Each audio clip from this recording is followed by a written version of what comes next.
We've been discussing throughout the program some of the common errors that bowlers make, whether they be advanced bowlers, beginning bowlers, or even professional bowlers. It seems that we all seem to make the common mistakes based on, doesn't matter what your skill level is. So what we've done, we've asked one of the bowlers in the center to come and join us today, and she's going to make some shots for us, and I'm going to see if I can find out what might be wrong with her game and maybe make some corrections.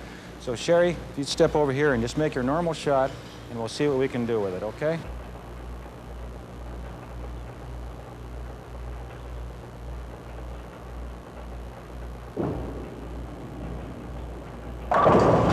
All right, now Sherry, one of the things that I seem to think that you might be doing wrong and that we can correct really quick is the fact that your push away, rather than being straight out and reaching out to your target with your push away, you have a tendency to drop the ball down very quickly and crouch. So let's try it with a straight away push away and see if you can get a little freer swing from your shoulder and see what happens with this shot, okay?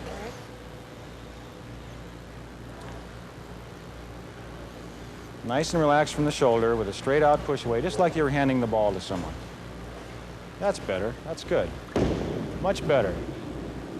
Now the problem we corrected there, and you can see the difference I'm sure, was that the push away went straight down rather than out where it should go. By pushing the ball straight out in this manner, you get a freer arm swing, a much more relaxed release, more roll on the ball, and naturally better direction and more speed, which is a natural speed without being forced. Now Sherry, throw a couple more shots and we'll see what we can change other than that. First of all, your balance is very good. You might have a tendency to rush just a little bit.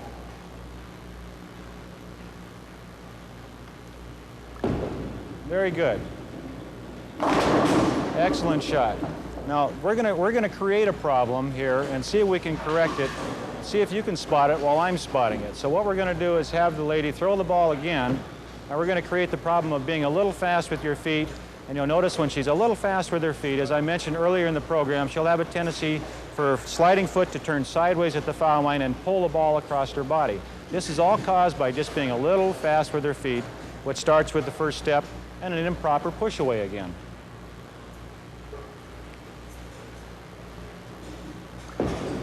Now you notice how fast she was to the foul line as opposed to the shots before. Because of that, it turned her sliding foot sideways, and it's very difficult to get the ball extended out through for a good follow-through and a good release, and again, getting the ball to go through your target area and to the pocket. Now, again, as she goes through the shot again and slows down, you'll see that she'll be balanced at the foul line just by slowing her feet down and pushing the ball out with the first step, fully extended. She'll be slower, more in rhythm, and make a better shot balance-wise. Very good. Excellent. Now I think maybe we should try some of the common errors that the beginning bowler especially makes as far as spare shooting goes. Here we have a common leave, a corner pin that most bowlers will leave if the ball doesn't quite get into the pocket high enough. The 7-pin, which is, again, it's very easy to miss because you've only got one ball width to shoot at the spare. If you're a little bit too far left, it'll go in the channel and you've missed the spare. Now Sherry's going to line up to make the spare on this side of the approach, using as much of the approach as possible. This is the proper place to stand. Now she's lined up properly, using the center of the lane, as much lane as possible to make the spare. But here's the common mistake a lot of beginners make. They'll stand on the opposite side of the approach. In other words, the same side of the approach and lane the pin is. And if they do this, it's very difficult to make because they have a very small target area to get the ball to the pin. It'll either go into the channel or not quite get there because they're afraid of the channel and will throw it too far right. Again, never shoot the spare from this side of the lane. Always go cross lane, using the maximum amount of the lane. A nice, easy, relaxed swing with a good push away and long follow through to the target, and you'll make the spare.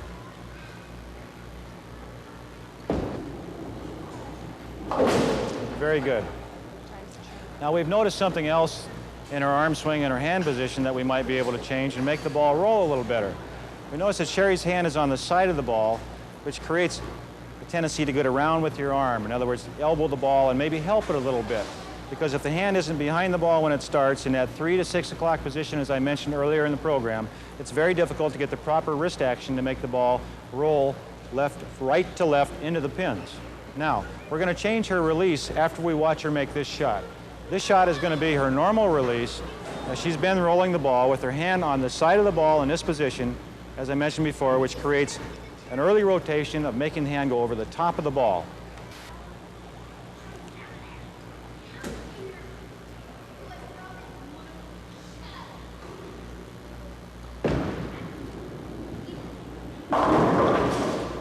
By doing this, with this kind of a release and this kind of hand position, you can see that it's difficult for her to get the ball on line without pulling the ball across her body.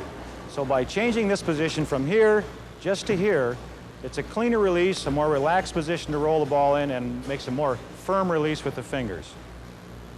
Okay, Sherry, put your hand under the ball now. A good push away and straight out through the shot. Atta girl, much better. By doing this again, she gets a firmer release at the bottom, a much stronger roll from right to left into the pins. Naturally, the ball drives harder, carries the 5-pin, gets more strikes, and again, if you can't get the strikes, we've got to make the spares. Keep that in mind, it's very important. Thank you very much, Sherry. I hope you've enjoyed learning the fundamentals of the game of bowling. I'm sure if you practice what you've seen here, you'll learn to be a better bowler, your scores will go up, you enjoy the game more, and that's what it's all about.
You